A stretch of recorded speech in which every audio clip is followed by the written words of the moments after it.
You're listening to Bizarre Buffet, a podcast of all-you-can-eat weird. I'm your host, Mark Torriello. I'm Jen Wilson. And I'm Mark Bluestein. There'll be food and drink and ghosts, and perhaps even a few murders.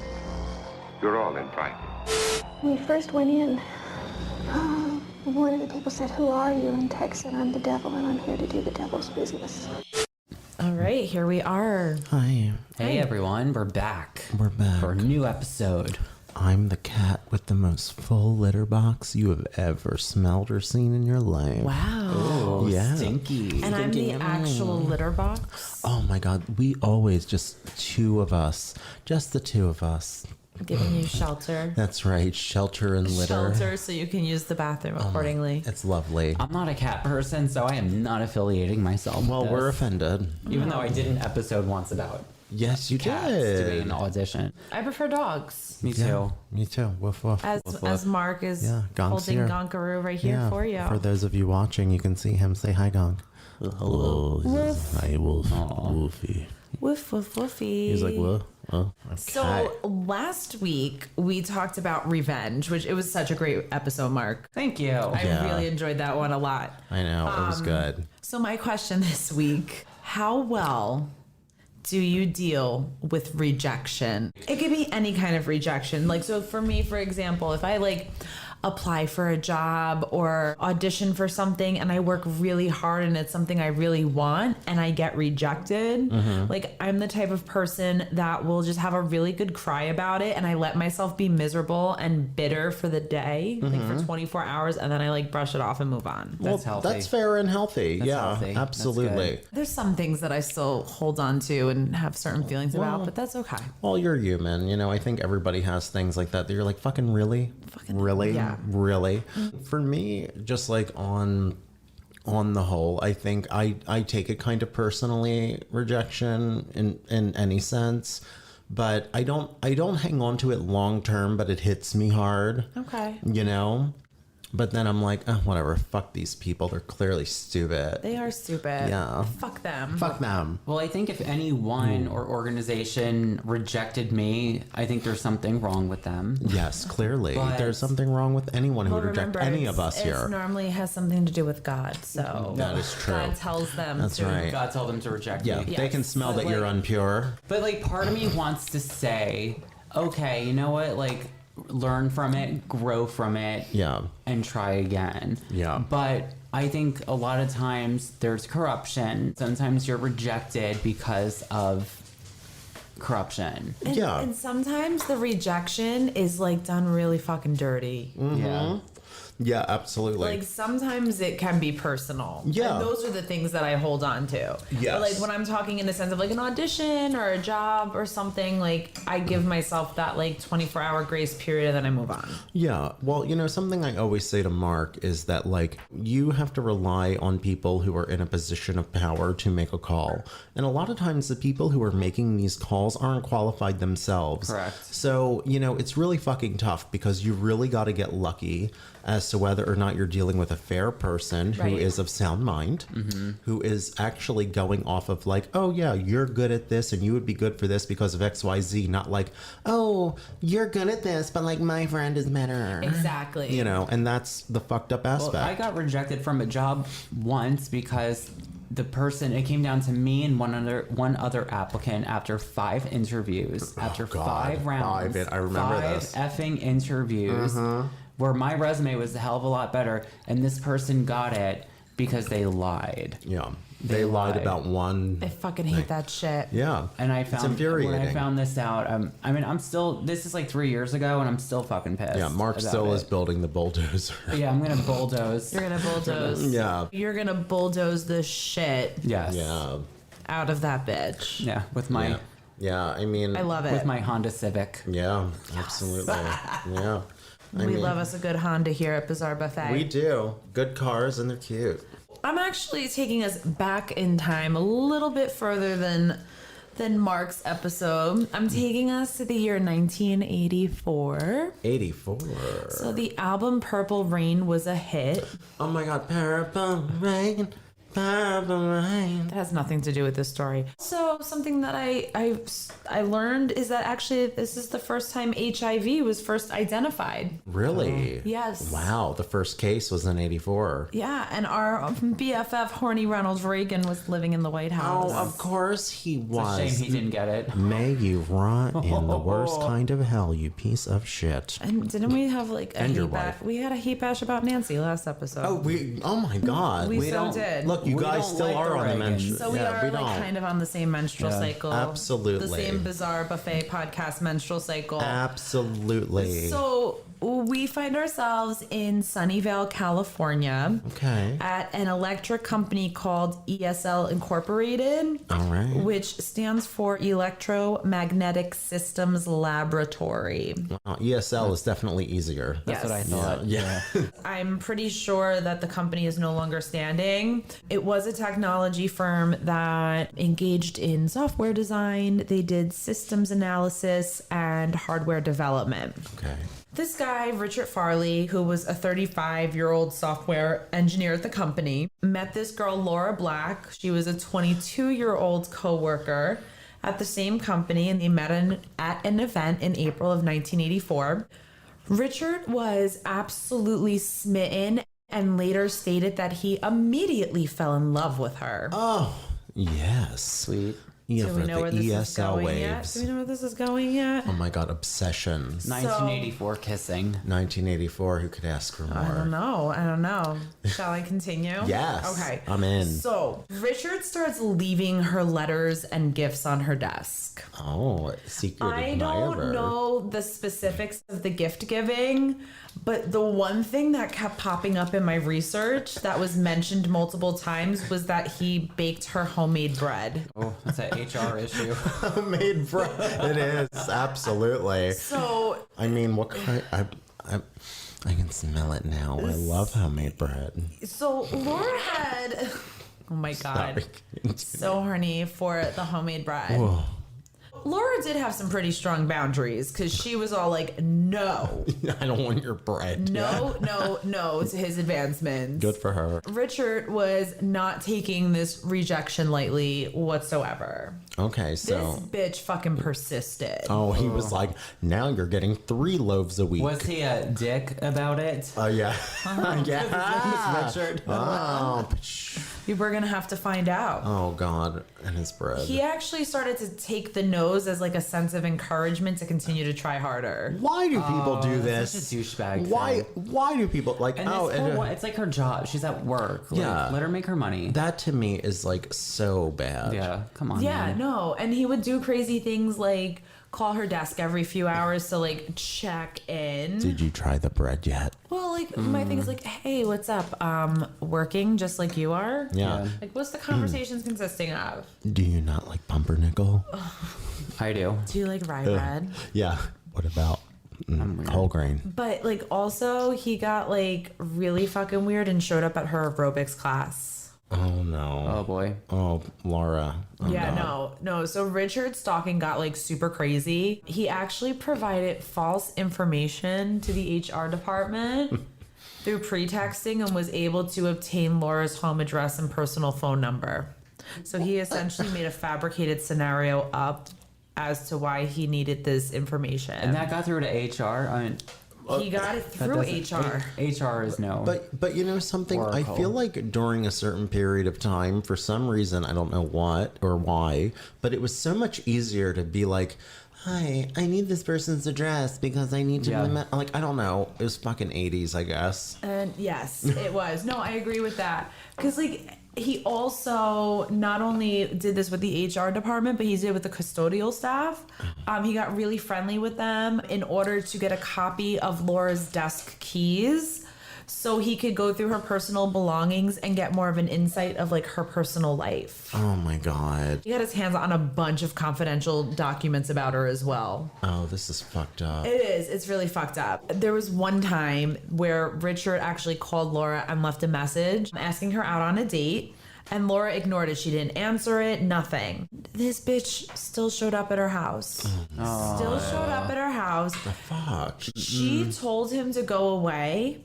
And he later said that that was proof that she was playing games with him and that she wanted him. Like, he was very delusional. Yeah. Oh my God. Like, it's Textbook delusional. Yes. Wow. So then this crazy shit happened where it was reported that one time he showed up to her apartment and was like playing with the combinations, trying to open up the garage door. Oh my God. And even at one point tried to move into the unit next door to her to be closer to her. Whoa. Richard. Whoa, that's a lot of work. Rich, listen. And yeah.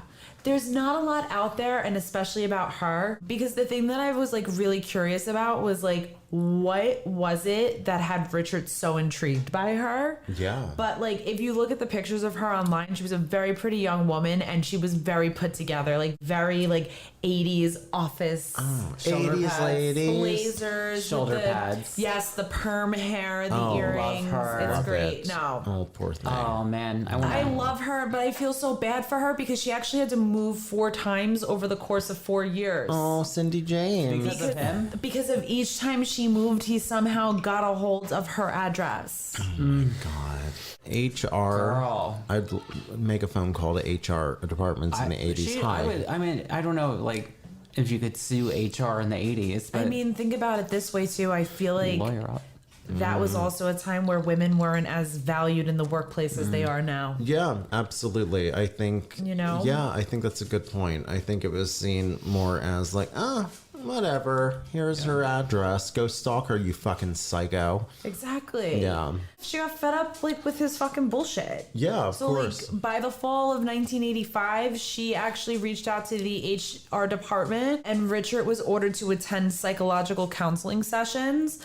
And although he did attend these sessions, the stalking did continue. Like, it didn't fucking stop. Oh boy. He was like, I know for a fact that she likes me. Yeah, and then by like the following year, so spring of 1986, he was apparently threatening fellow employees, and combined with his poor work performance because of his crazy stalking, he was terminated in May of 1986. Oh wow, it only took And 2 he worked years. for the company for like 10 years. He spent several months stalking Laura full time and then found a job at the rival company of ESL. Okay. By 1988, Laura finally filed a restraining order against him. Well, I mean, I want to say good for her, but we all know So, how these things go. Yeah.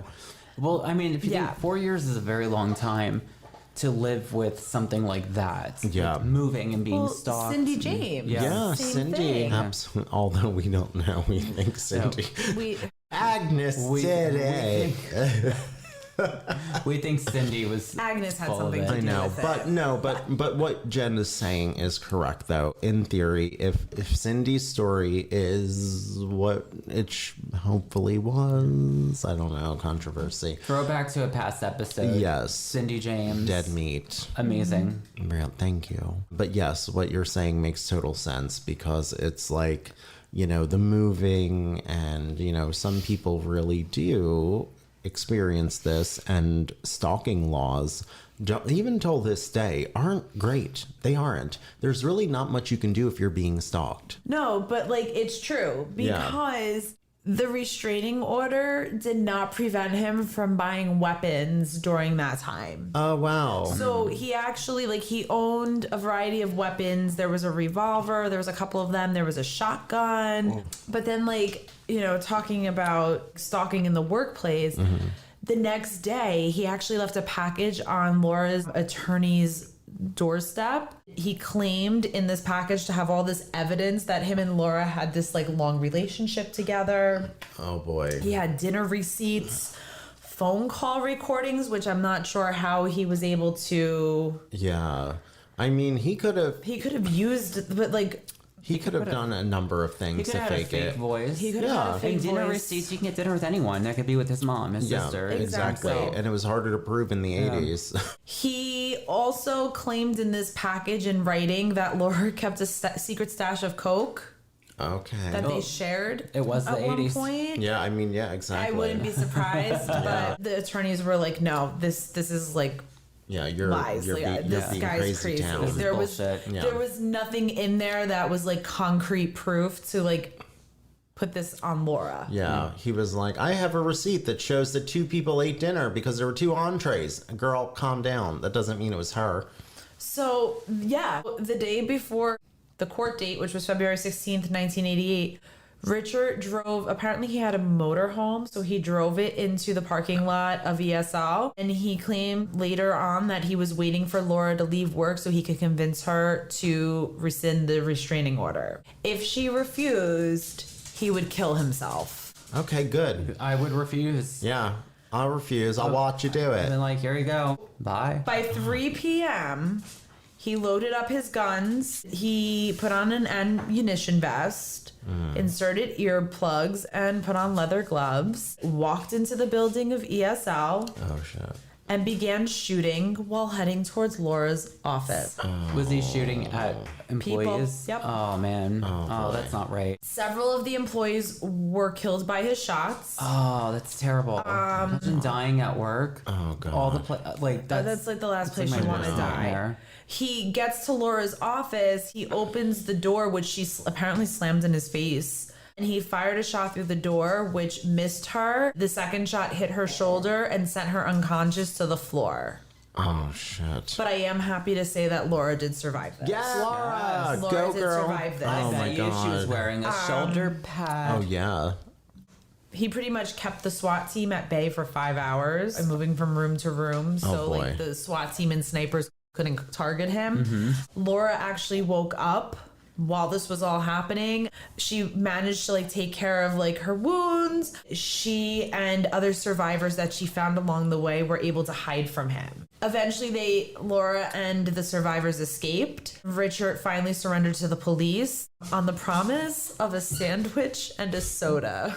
Oh, I mean, listen, a sandwich and a soda can get a lot with me, Listen. but I'm also not stalking and killing people, so. No, you're not. So in the end, a total of 7 people were killed. And then there were 4 more who were wounded, including Laura.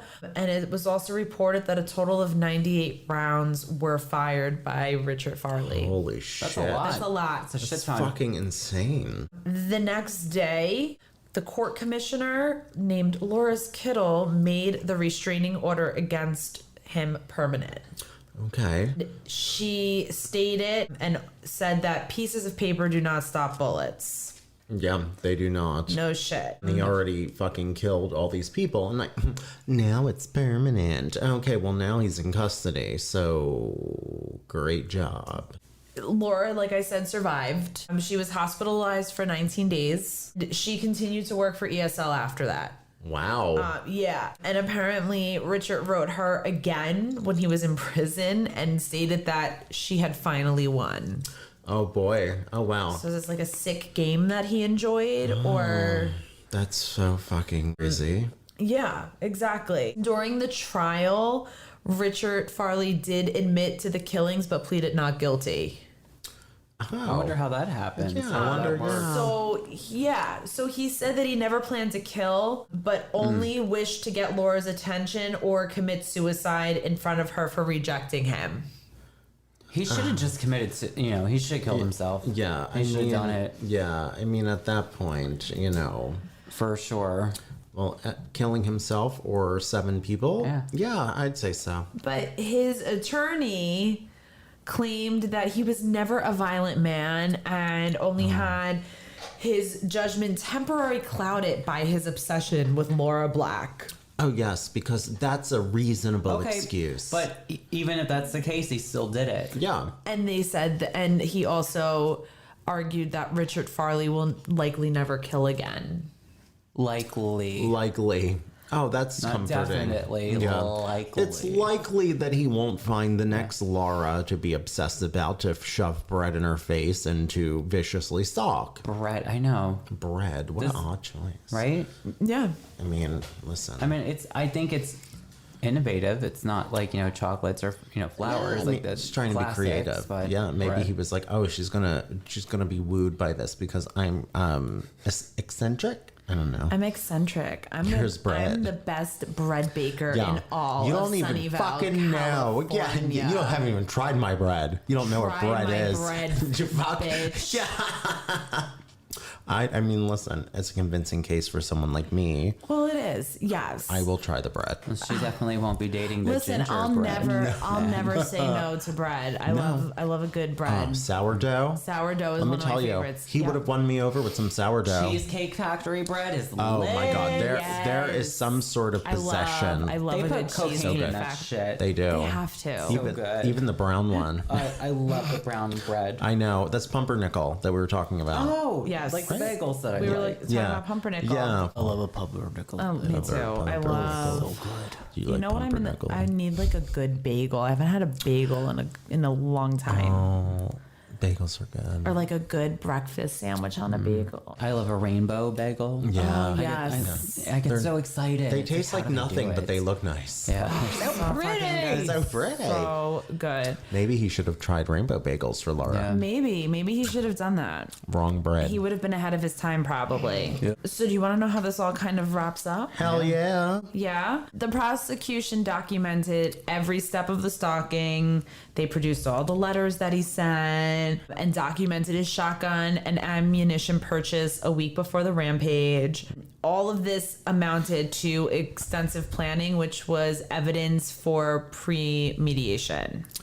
Wow. Finally, on October 21st of 1991, Richard Farley was convicted of all 7 counts of first-degree murder, and he was sentenced to death. Good. Good. Due to California law, there were several automatic appeals, and as of 2009, Farley is still serving his time in San Quentin prison, and prior to the shooting, Richard Farley had no criminal record. Wow. None Wow. whatsoever. Richie. Super clean. Wow. So he Yep. just went off the rails. Certainly did. I think if it wasn't her, it would have been someone else. 1,000,000%. down the Well, like line. that's the Yeah. other thing. And my question is like, what is it? Like, what makes these people stalk somebody and want to be so invested and infatuated with what is going on in their lives? Yeah, I think the act of stalking in general is entirely fascinating. I mean, it's frightening, but I mean, fascinating not in a complimentary sense, but in the sense of that it's bizarre. It is a very obscure obsession. And I can imagine it kind of falls in the lines of like people who are thrill seekers who like, you know, jump out of planes and love Yeah. roller coasters Yeah. and, Yeah. you know, It's, bungee jump. It's like you get that thrill of possibly like getting caught. Yeah. I don't know. Yeah. I don't know. Stalking to me, I feel like still like there needs to be more studies or something There on has to it. be. Because, you know, it's stalking usually ends in terribleness. Like, look at this. Like, Yeah. innocent people were killed. Yeah. Innocent people were killed because of a fucking stalker on a rampage. Yeah. Wow. Well, it's a wild story. I have like a weird connection to a very similar story. One of my earlier jobs when I was like 21 or 22, I worked for a clothing brand. I'm not going to say which Nameless one. clothing brand. Yeah. Clothing store. And it was like a side gig. We won't tell you which one. I won't tell no. you. No. I'll tell you if you give me money. Yeah. But Patreon. Which you can give to us on Give it Patreon. to us That's on right. Patreon. But basically, in this clothing brand, I worked part-time in one of the stores, and a few months before I was hired, one of the associates, she broke up with her boyfriend. He wanted to be with her, and he kept asking over and over again for her to take him back, and she said no. And he ended up showing up at the store with a gun and said, if you don't take me back, I'm going to kill myself, just like this. Oh my And she God. said, okay, well, I'm not going to take you back. And he blew his brains out in the store. Yeah. And I had no idea that this happened when because this happened a few months before I was hired. Okay, so And this had like you weren't phically there yet. I wasn't there, wasn't employed, and no one talked about it. And that store eventually closed. And I was there, on the last day to close it down.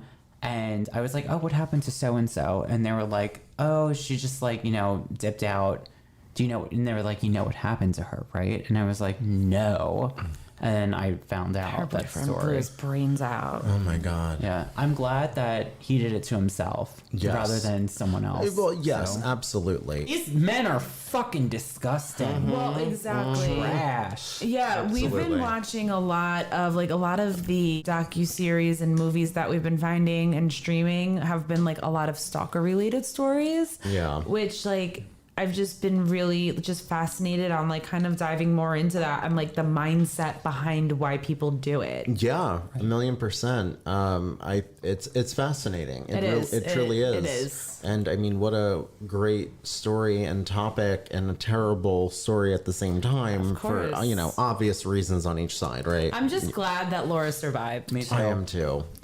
When I was like reading this, I'm like, please survive. I know. I wonder what she's up to nowadays. I know. There wasn't a lot out there about her. Yeah. Yeah, she probably has changed her name. I'm assuming, maybe. That company though, they better have given her a damn good settlement. But I'm wondering, or like, a promotion or something. I'm wondering if ESL is no longer standing because of this incident. Like, I mean, did it's it? Possible. Yeah, definitely. I don't see like longevity wise. No. Like, I mean, she went back to work there, so maybe they lasted a decent amount of time, but I don't know. Do you work at ESL?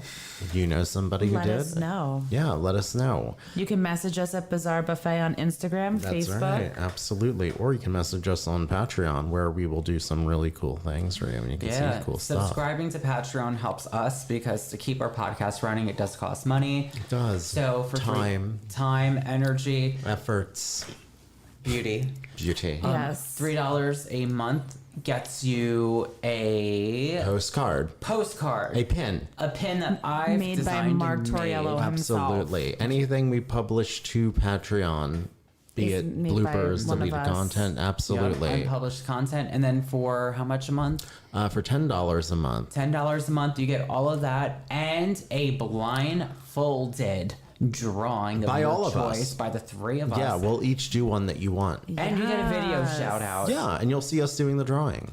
And then also we do have a YouTube, so if you're listening, you could actually watch us Hey. on YouTube at Bizarre What's Buffet. up, girls and boys? And if you're watching They, us, you them, everyone else. if you're watching us and you're tired of looking at our beauty, Yeah. you can listen to us on any podcast. If it turns you platform. on more to listen to Spotify, audio. Apple Podcasts. Absolutely. And And make leave a Sure, review on yeah, Apple Podcasts. Leave a review. It Give helps. us a like. Rate us. Subscribing helps a lot. It does. It does. And we have a website, which is bizarrebuffet.com. That's right, where everything is housed from our Yes. filthy, filthy, filthy mouths. So, yeah, I guess until next time, I'm the ESL headquarters. And I am the Netflix TV series The Great British Bake Off, Fuck yes. featuring bread. And Bread. I'm the guy that stalked Bjork because I'm wearing a t-shirt of Oh, Bjork what a good when she was being stalker. stalked by the guy that stalked Full her. circle. Oh my God, full Full circle. fucking circle. That's a good story, I'm too. Bjork. Shit. I'm Bjork now. Oh my god, oh god, Oh my yes, God. he's Bjork. Oh my We're all God. Bjork. We're all Bjork. Bjork. All We is full of all love. are Bjork. Don't ever stalk me.